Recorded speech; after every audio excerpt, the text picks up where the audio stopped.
Welcome to the NIHR Dementia Researcher podcast, brought to you by dementiaresearcher.nihr.ac.uk in association with Alzheimer's Research UK and Alzheimer's Society, supporting early career dementia researchers across the world. Hello, and thank you for tuning in to the Dementia Researcher podcast, where we discuss careers, science, research, and much more. I'm Adam Smith. I'm the Programme Director for the NIHR at University College London, and in this week's show, we're going to be having a little look ahead to the Alzheimer's Association International Conference, or the AAIC for short. I feel sure most of you listening to this will have heard about the AAIC, but to quote their website, it's the largest and most influential international meeting dedicated to advancing dementia science. Each year, the AAIC convenes the world's leading basic science and clinical researchers, next-generation investigators, clinicians, and care research community to share research discoveries that will eventually lead to new methods to prevent, diagnose, and treat dementia. To help us find out more about what we can expect from this year's AAIC, I'm delighted to welcome my guest, Dr. Claire Sexton. Claire works for the Alzheimer's Association and is one of the people behind the conference. Hello, Claire. Hi, Adam. Pleasure to be joining you today. It's great to have you on the show. I know you've been quietly behind the scenes at so many of the things that Alzheimer's Association does. So it really is finally great to have you finally here. But I feel like it's long overdue that we've had you join us. So why don't we start by asking you to introduce yourself? Yeah, so I'm Director of Scientific Programs and Outreach at the Alzheimer's Association, and involved, as you say, in a number of different initiatives. So some of those is our conferences, so AAIC, but also our other meetings, including AAIC Neuroscience Next, our APOE and immunity meetings, TAU 2022, and other meetings we do. And then also my role involves ISTAART, which is our membership society, and our 27 different professional interest areas under ISTAART as well. That sounds busy. And you're an academic or former academic yourself? Yeah, so my background then did my DPhil in Oxford and was a postdoc there, looking at modifiable factors. Spent a bit of time in Oslo, and then also 2 years out at the University of California, San Francisco, working as a researcher there before making the switch to the non-profit sector. I feel like there's a podcast just talking about your career in itself. I'm sure so many people will be interested to know how you go from Oxford to Oslo and then end up working across the states and then working for Alzheimer's Association, which I think so many people would look to and go, oh my God, that looks like such a cool job. Oh, would love to, and would also love to join the other members of the team could join for that, because yeah, a lot of different experience, but I wanted to just thank you as well, because through all those different career stages, then listening to this podcast and being able to, get the latest dementia research, hear from the early career researchers, it's still such, such a useful tool that's out there for researchers and for us in the non-profit sector. So thank you for all you do. Well, we hope so. And we're always keen to kind of make sure that everybody's aware, because Alzheimer's Association does so many cool things, and so many of the events you've put on, particularly in the last kind of 18 months, AAIC aside, have, I think, really helped add to the experience. And certainly, despite the setbacks of the pandemic in the last year, I think, if anything, some of the great things that have come out of it have been the rise of the webinars and the virtual events, and so much has been driven by the PIAs and ISTAART. So thank you for all your work. Coming back to this year's conference, so what's the theme for this year's AAIC?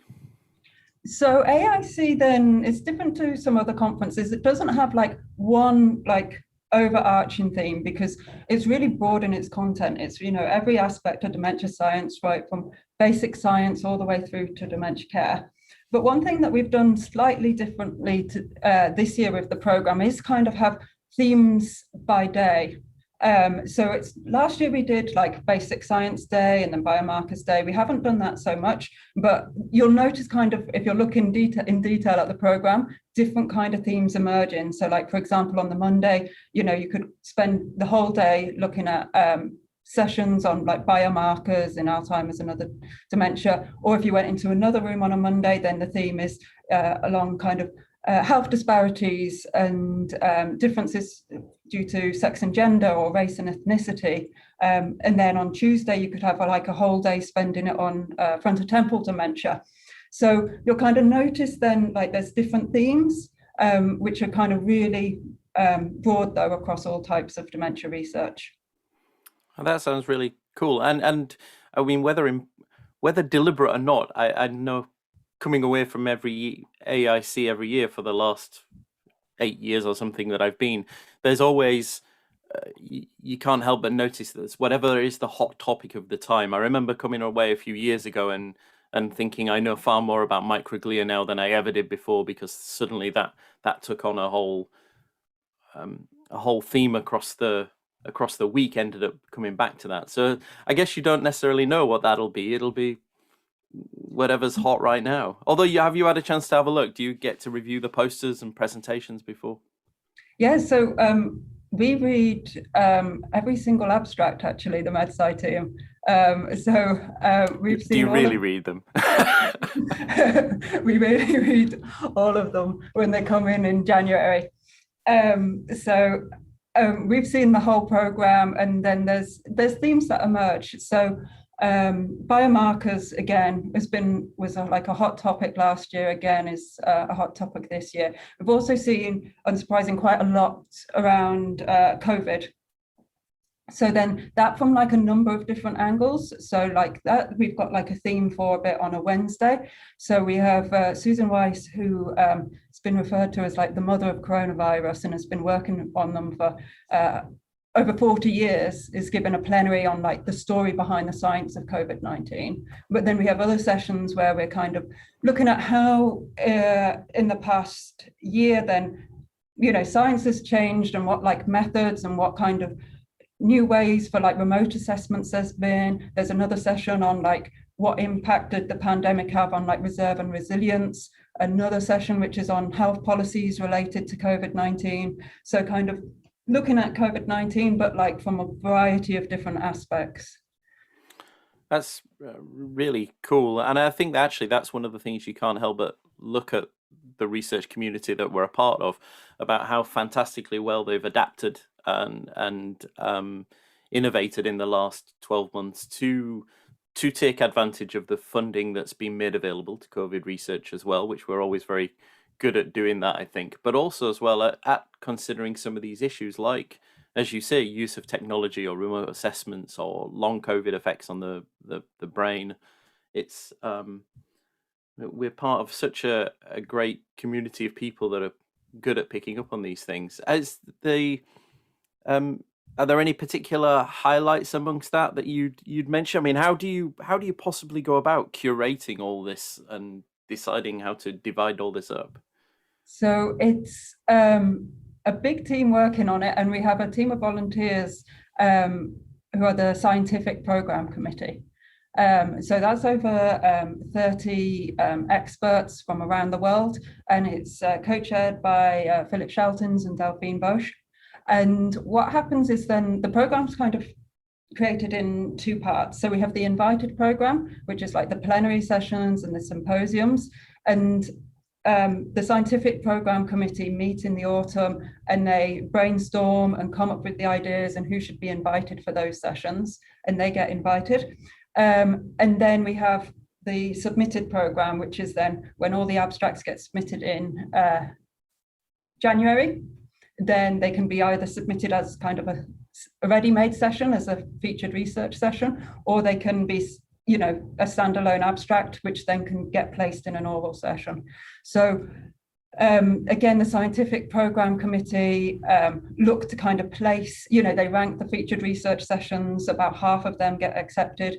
They look at what themes are emerging across the abstracts that come in and place them in oral sessions. So they're really integral in kind of forming the program. And then we took all of those sessions, and then we've been then like organizing and slotting them, and we've been slotting them this year about 5 different ways from when we were thinking if we were in person in Amsterdam, or if we were having to go completely virtual, if we were in the States, which we are now. So many different iterations of that this year to settle on this final version. I can't imagine the challenge that must be behind. I mean, never mind. It sounds like an absolutely epic undertaking anyway to coordinate between that, the people you want to invite, then the presentations, and I guess you just never quite know what you're going to get through the door when you open up your abstract submission, or how many FRSs you're going to be submitted. So bringing all that together in a 5-day program, then being flexible enough to adapt for face-to-face or online or both, my hat's off to you. It sounds tricky, particularly as well, and of course all those people who volunteer and give up their time to sit on those committees, because it sounds like a lot of work. Not that we want to put people off volunteering for this kind of thing in future. Is there a way for people to get involved, or do you select people for things like that? So usually for this, then we ask current members of the scientific program committee for recommendations of people, and then we invite from there. But, if somebody is interested, then they can always reach out and say, especially if they've been a reviewer for AAIC before, that helps. So we have hundreds of reviewers helping review all of the abstracts and score them, which are then the scores taken into account by the scientific program committee. So if anybody would like to be a reviewer, if they're not, or to be considered for the scientific program committee, they can reach out to me, and to make sure that we're on that, they're on our radar. It sounds like I've been at a mentoring session this week, this morning actually, and we had a presenter there that was talking about, don't be afraid to put yourself forward for these things, ask questions. It sounds like a great opportunity for any ECRs that are out there to broaden their horizons, to get involved in some of these things, and to see what's going on. So anybody that's listening, do reach out and get in touch. It sounds like it's really interesting.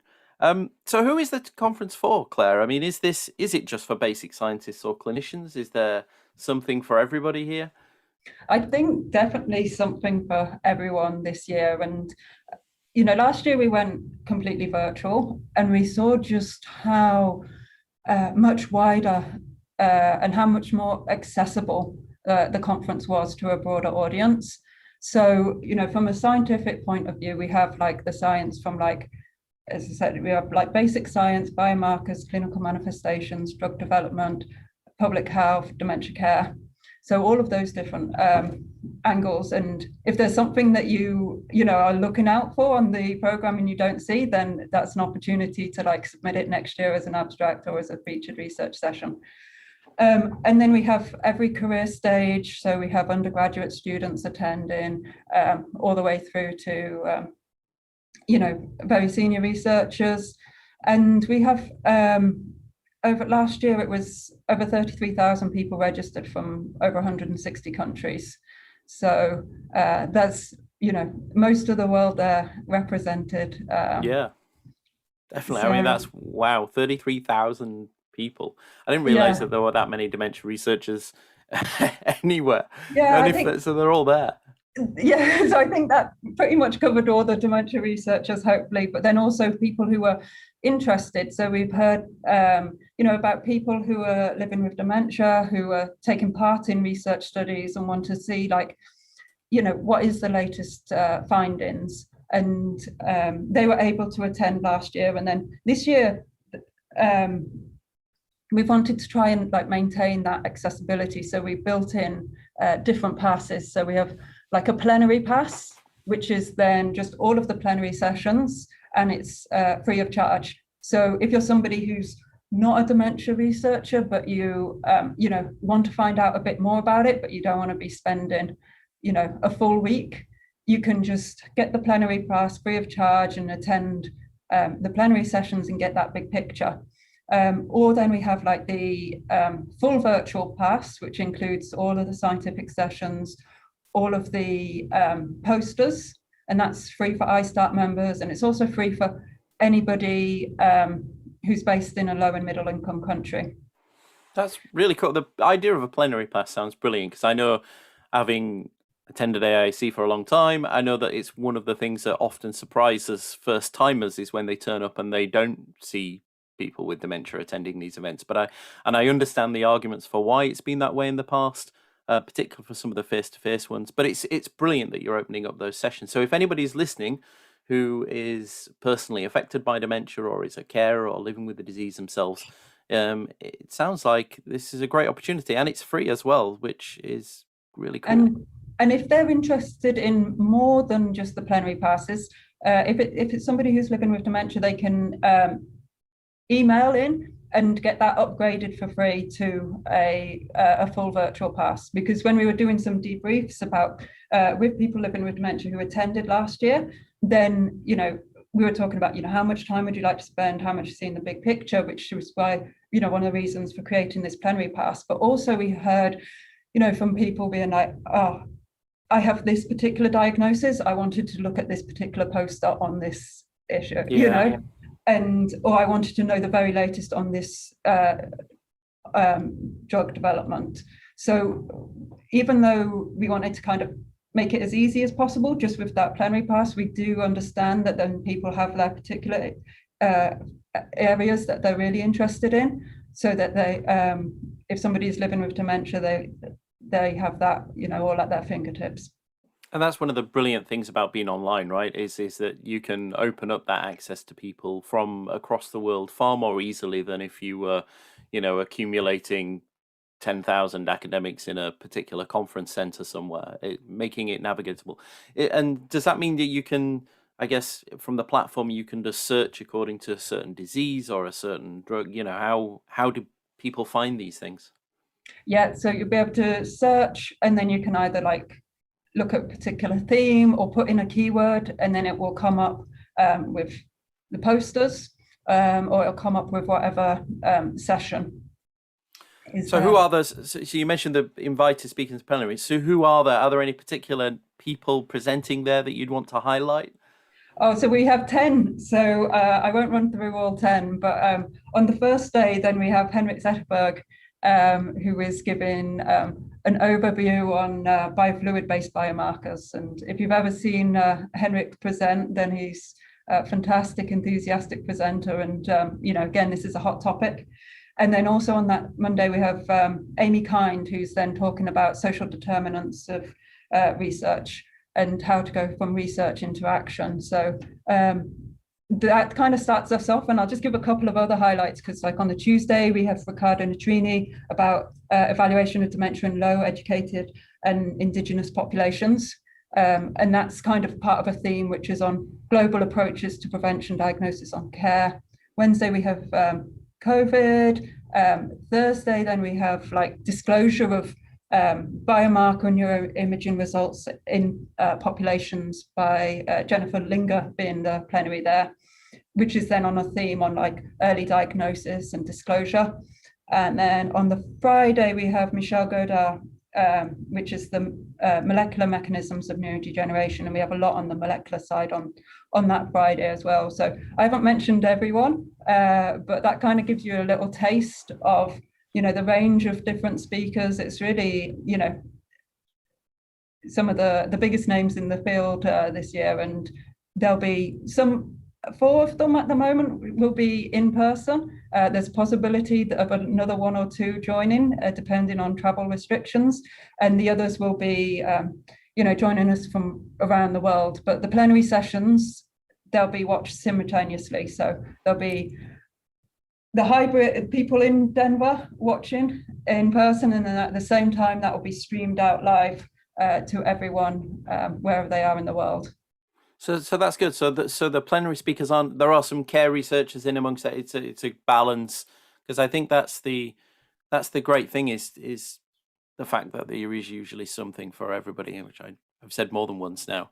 So just actually thinking about that. So last year was the obviously first time that you held the conference virtually, and the decision came quite late on, not long before. And I think I praised you last year for saying the fact that you enacted this plan to make this a virtual conference, having kept it as a face-to-face really late. I mean, I don't know when that final decision was made. Was that May, June even? May. It must have been May. I think it was May. But then to put all that into action to a virtual conference, and I came away definitely in the end of last July thinking, I beyond the face-to-face interactions and the chance to have a beer in a hotel bar somewhere with your mates or with some new people, I think beyond the social bit, which was missing, but I don't think you lost anything from the rest of it being online. I think if anything, you got to see more than you otherwise would have done because you didn't lose that time running from room to room or wandering round corridors aimlessly thinking, where is room 2B? So I found actually you took on more in than you otherwise would do. You just missed having the pint. So that said, though, did you see any change? I mean, were there parts of last year? Do you think you'll ever purely go back to face now, or did you get so much out of last year that there are some things that you'd like to keep and still continue? No, we're looking now to be hybrid. So then we're taking this year as the first step into that. Because obviously with travel restrictions and everything, it's not full scale AAIC in Denver, but we'll be able to have it this year and then be able to learn from that in future years, because we want to maintain the in-person gatherings, because virtual is fantastic, but it's not quite the same. So we want to keep that in person, have that kind of vibrancy and people being able to have those discussions face to face, but we want to maintain the accessibility that virtual has offered us. We saw it was over 20% of attendees were from low and middle income countries last year, which was fantastic. And that, those types of figures, we want to make sure that we're keeping them. That is brilliant, isn't it? I think moving to virtual there, I mean, the world has seemed a little bit smaller this year, and for all the, obviously the pandemic has been terrible across the board, but I think there are, if you're looking for good things to bring out of it, I think events like the AAIC having this new virtual aspect to them, being opened up to people from lower and middle income countries or people that just couldn't have the money. I mean, attending, no matter what the ticket price is, I mean, flights and hotels are expensive, or taking time away from family, or even if you can't, it's not the kind of conference where you can just say, oh, I'll take a day off on a Monday to go because I'm so busy in the lab or in my clinical work that I can't afford a full week. Whereas going to an AAIC is taking a week out of your day job, which sometimes just isn't possible. So I think this new format is awesome. You already mentioned that you had a lot more increased numbers. Did you see any other changes within that? Were there what are the stats like on gender balance or different grades or research fields? Are we getting better engagement? Yeah, so we're seeing there was greater numbers as well of younger researchers, which was fantastic. And I think also just wanted to mention that with early career researchers, one of the things that we've heard from people is then people being more confident in asking a question because it's in the virtual setting. I mean, I know when I was, a PhD student or a postdoc, I never got up to the microphone standing to there. ask a question.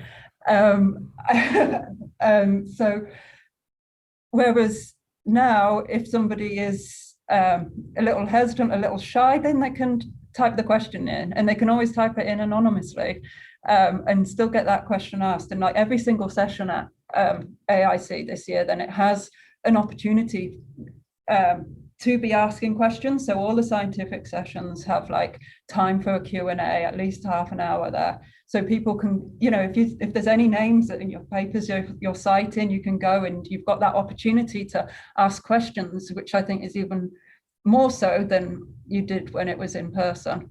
I agree. So often I would be Googling the person who as I'm sitting watching them speak, I would then be Googling them or looking up their Twitter and or their online presence to follow them or read some of their other papers or bookmark them and things like that. It's really great for that. Yeah, so we saw younger people attend. We also saw more women. So previously, like in 2019, it was like 50-50 split men on women.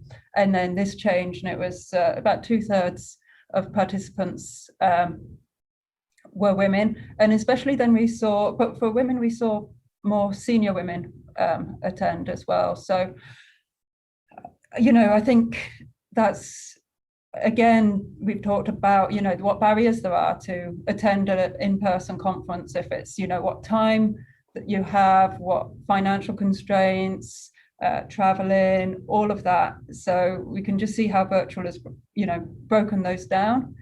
Oh, that's brilliant. And it will be interesting to see what the stats are behind that, whether there are, whether there simply are, at the moment, more women researchers out there, or is it that this is a different perspective? Perhaps we were talking about this before we started recording, but whether it's a little bit difficult to perhaps travel to a conference somewhere else in the world on your own, and so this being able to join in this way, I think it's brilliant, though. It really is great to have so many more people attending and see that increased split as well. Yeah, no, I remember listening to your, the AAIC podcasts that you do last year. One of your panelists mentioned it, being on maternity leave.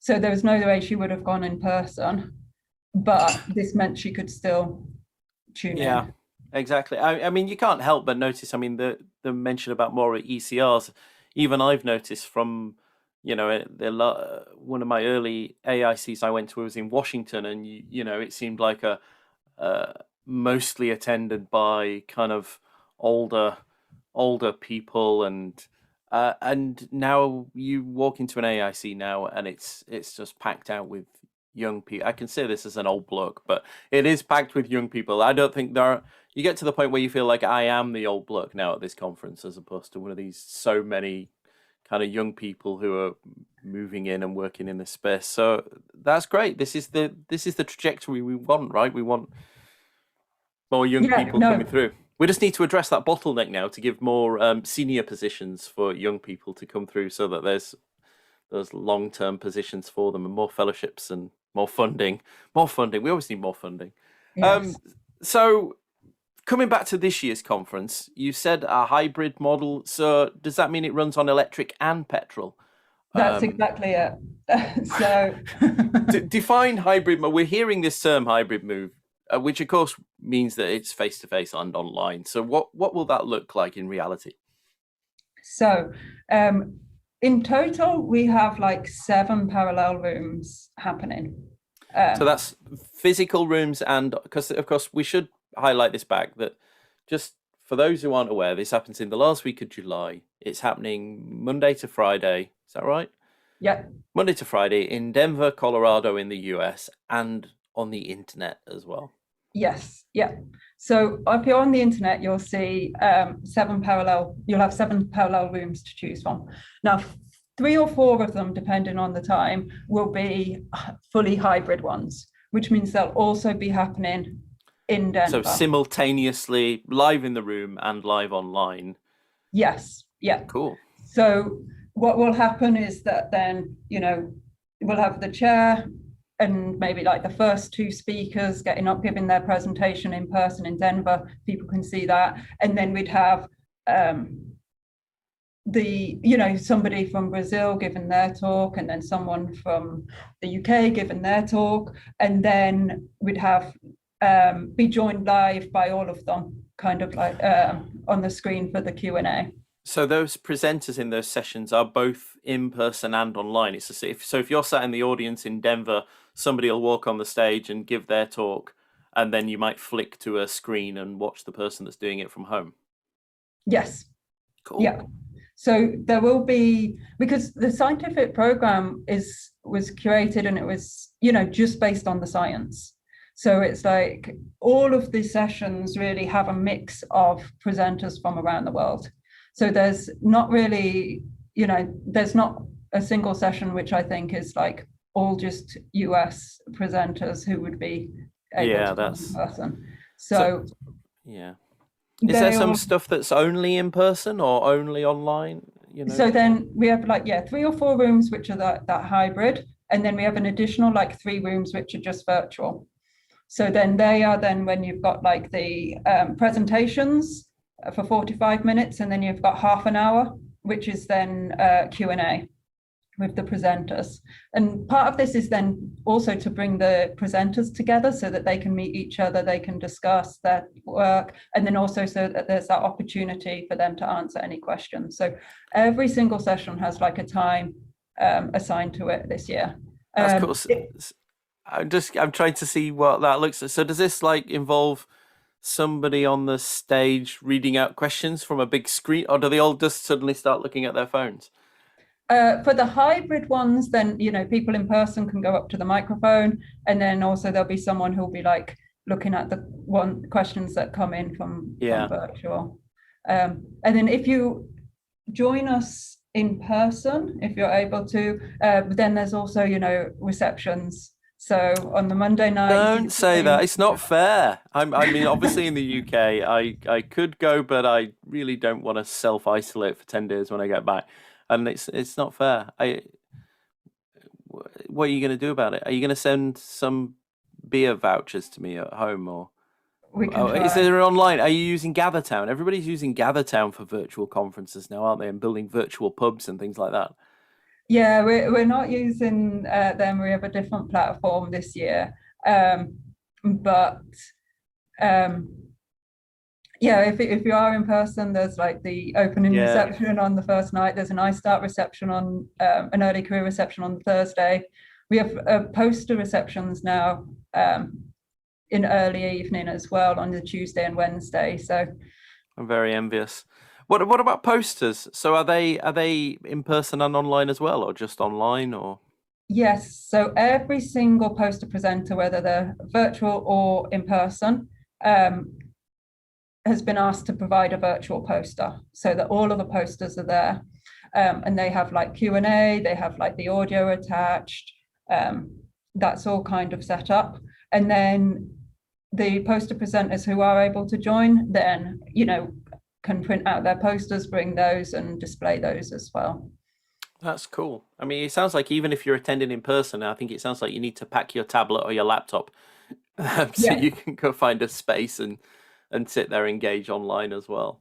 Yeah, for sure. And then also in the weeks after, because it'll be available for, you know, 30 days afterwards, the platform. So if there's 2 things that you want to see at once, then can catch up at your leisure. Yeah, of course. I never thought about that. So do you get a sense of, are there going to be lots of, is it mostly people from the US, do you think, that are going to attend virtually in person this year? Or I guess the rules are a bit different there than in some places in the world.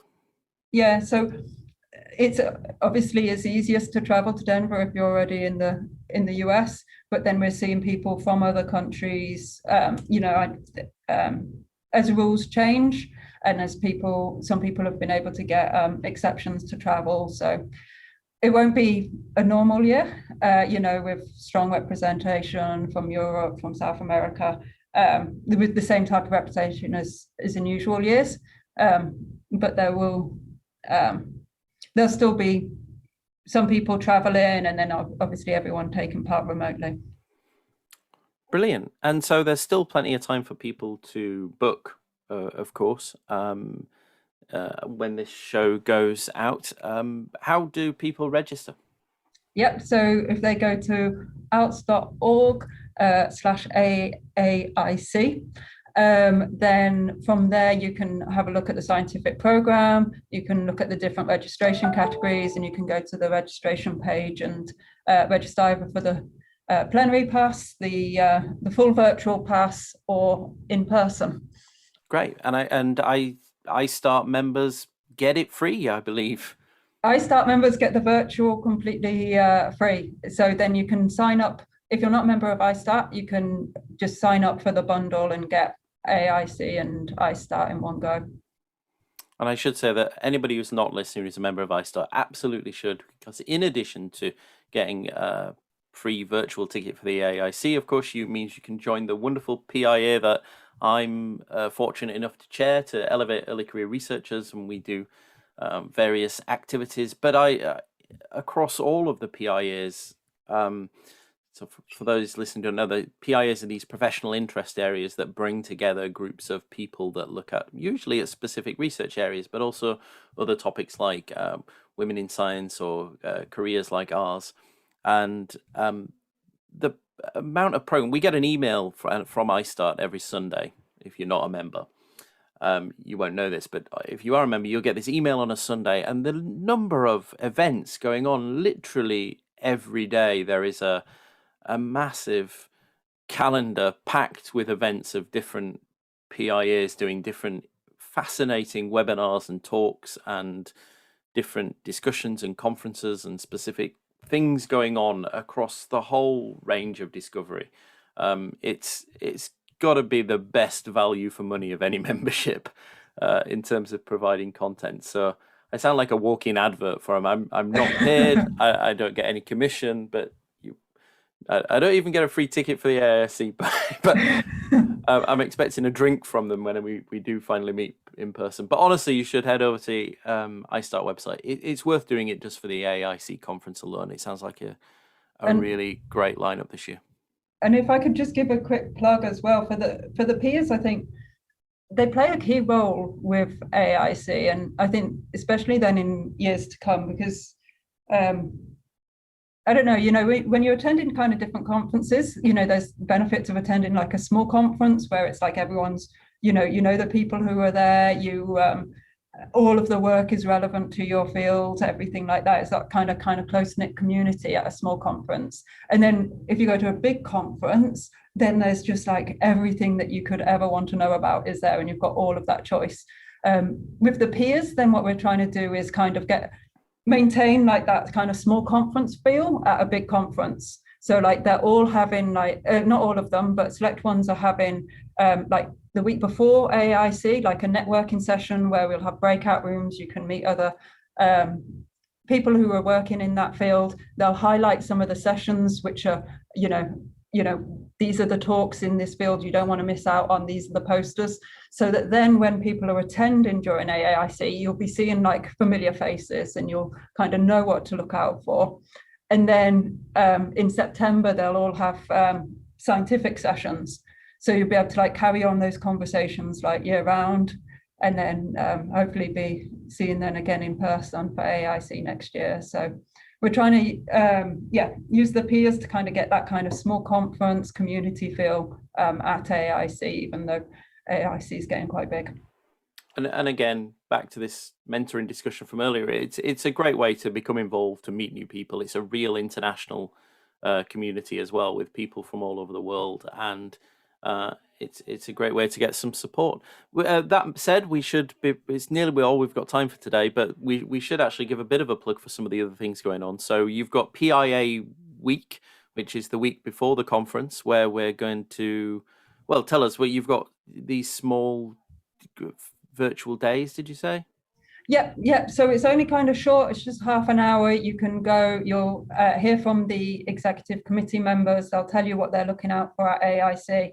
And then you'll have an opportunity to say hi. And if you're given a poster, plug your poster and just meet other people. And you can do that whether you're attending virtually or in person. So that's a great reason to sign up to ISTAART this week, sometime this week or next week, because then not only will you get your ticket for the AAIC, but you'll also get a chance to go to those PI. When you sign up for ISTAART, you're invited to tick the box for the PIAs you'd like to join, and you can be in as many as you like, I believe, and it's free. So you tick the boxes, and then you'll get the details on the specific sessions. Also, that week, from the 19th to the 23rd, we're going to be releasing our ISTAART PIA Relay podcast series. We did one of these last year, just in July. They were really popular, so we're back with a second season to run a chain of relay podcasts where the interviewer goes on to be the interviewee of the next one. And we have 5 of those coming out during that week, where you can get to know more about, I think we've got atypical Alzheimer's disease. I think we've got Lewy body dementia, electrophysiology. We've got, I forget, but check the website. There'll be a link before. Neuroimaging is in there, yeah. And in that podcast, they talk about some of the work that their PIA is doing, but also what are the hot topics in their research field. So it's a great series. just to try and catch up on some of the things going on elsewhere that might be not necessarily in your research area. Then, of course, you've got the PIA month, which is in September. Is that right? September, That's which is more of the same, and then Neuroscience Next conference in October. I mean, you're so busy, but all of the links to these events and on how to join ISTAART and on the AAIC and everything will all be in the text that comes with this podcast and on our website as well. I think that's all we've got time for today, Claire. I'm looking at the timer, and I was a bit worried this would be short. We wouldn't have a lot to say, but as ever, I'm rubbish at keeping to time, and there's always too much to talk about. But thank you very much for joining. Thank you so much. It's been a real pleasure. And good luck with the conference. If we don't speak to you before, we also usually record a podcast every day during the AAIC to give our own roundup. Denver's 7 hours ahead, though, compared to British summertime. So if my reckoning is right, some of the sessions aren't going to finish until midnight. So it might be a bit trickier to engage this year, but I'm going to be making the most of them as much as I can. And it's an excuse then to have a glass of wine or a cold beverage while watching and be guilt-free. Yes. Yeah. Thank you very much for everybody for listening today, and for Claire for joining us. For more information on AAIC, ISTAART, the PIAs, and on Dementia Researcher, you can come to our website or look in the text below. Finally, please remember to like, subscribe, and review the podcast in whichever app you're listening. And if you'd like to join us and come along onto the show and talk about your own research, or to talk about some careers topic that you're particularly passionate about, we're always looking for new listeners. So do drop us a line. We're on Twitter at dem_researcher, or drop us an email to dementiaresearcher@nihr.ac.uk. Thank you very much, Claire. And we'll see you all soon. Brought to you by dementiaresearcher.nihr.ac.uk in association with Alzheimer's Research UK and Alzheimer's Society, supporting early career dementia researchers across the world.